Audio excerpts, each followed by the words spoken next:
Welcome to Cooking on the Kenai. Today I'd like to show you how to make scones. I will be showing you how to do lemon blueberry, but you can substitute and do cranberry orange with the same recipe. In my bowl, I have 2 cups of all-purpose flour. To that, I am going to add 1/3 cup of sugar. I have a teaspoon of baking powder, a 1/4 teaspoon of baking soda, and 1/2 teaspoon of salt that is going to go into my bowl. I'll blend that together. To this, I need to add a teaspoon or a large teaspoon of grated lemon peel or lemon zest. Remember when you grate your lemon to wash it beforehand and only take the top layer off, as it contains the essential oils that make your product taste lemony or citrusy, whichever kind of citrus you use. Do not get into the pith, which is the white part, because it is bitter. You need a teaspoon, a generous teaspoon. I usually just do a whole lemon, and put it into your dry mixture and get that stirred in. From here, you are going to add a 1/2 cup or 8 tablespoons of frozen butter. You want to freeze the butter so it's hard enough for you to grate on a large grater. If you have a box grater, that's better than using one of these. Sometimes these are harder to keep hold of. Once you have a little pile, you need to stir that butter in to combine it with your flour, and then continue grating your butter. Because this takes a little bit, I am going to exchange this out for a bowl of the dry mixture that has the lemon peel and butter already in it. To this, I am going to add 1/2 cup of dried blueberries. I chop mine in half because they are kind of large. If they are smaller dried blueberries, you wouldn't need to do that. So I get those all mixed in. In my small bowl, I am going to beat together 1 egg and a 1/2 cup of sour cream until it is all a homogeneous mixture, just like this. Okay, that looks pretty good. I'm going to dump this into my bowl of dry ingredients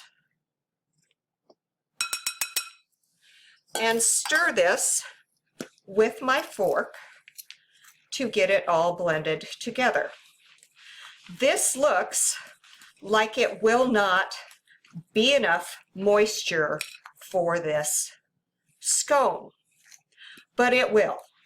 It just takes a little bit of time to work it in to the dry ingredients.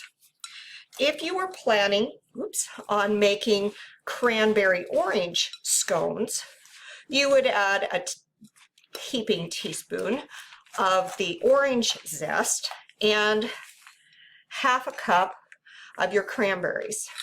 I would probably chop those because often they are rather large. Okay, once this starts forming clumps, you are going to want to now use your hands to get this all mixed together. I have taken off any rings that I had on that had stones in them because this is rather messy. And you want to work this until you get your sour cream and egg mixed in to your dry ingredients. And as you can see, it is coming into a dough by mixing it quickly with your hands. I need to put a small amount of flour onto my work surface, and I am going to add my dough out of my bowl.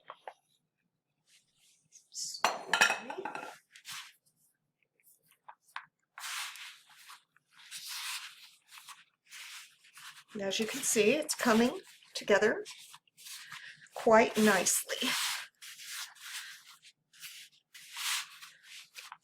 Once you get your ball of dough formed, you can form it into a 3/4 inch thick circle and cut it into wedges. Or I have a tendency to form it into a rectangle about 3/4 of an inch to 1/2 an inch thick, or 1/2 inch to 3/4. There you go. Get my measuring right. And cut it into squares. 8 large scones are, a large scone is more than I want to eat at a sitting.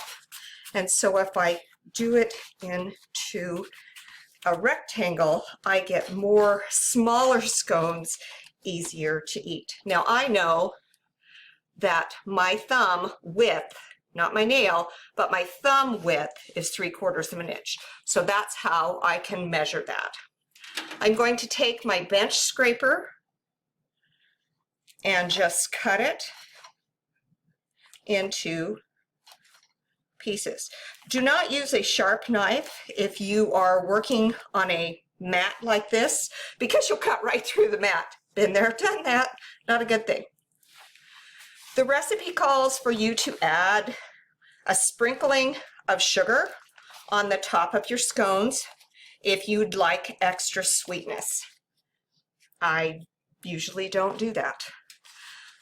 With these, you want to put them on an ungreased baking sheet.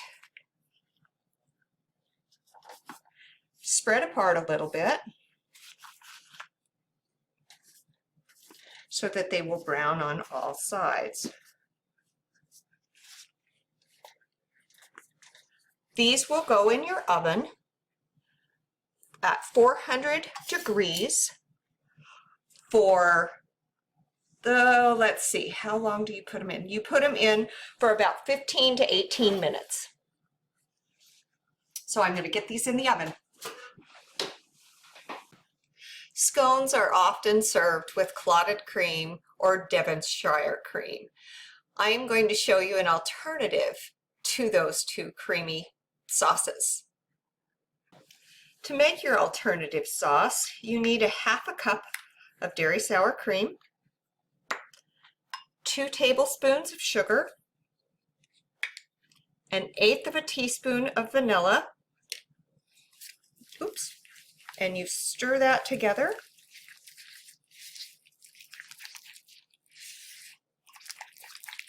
Blend it until it's gotten the sugar fairly dissolved into the sour cream.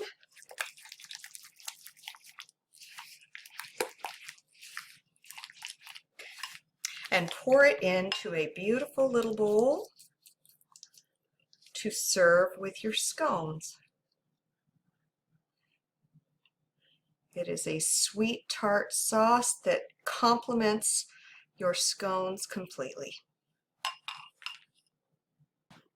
Our scones are out of the oven. They are lightly browned on the top. I do not like to leave them in very long and over brown them because they get dry. They are lightly browned on the bottom. When you break them open, they are flaky, moist, and tender. Scones are good anytime, plain or with a dollop of sweet cream. Thanks for watching.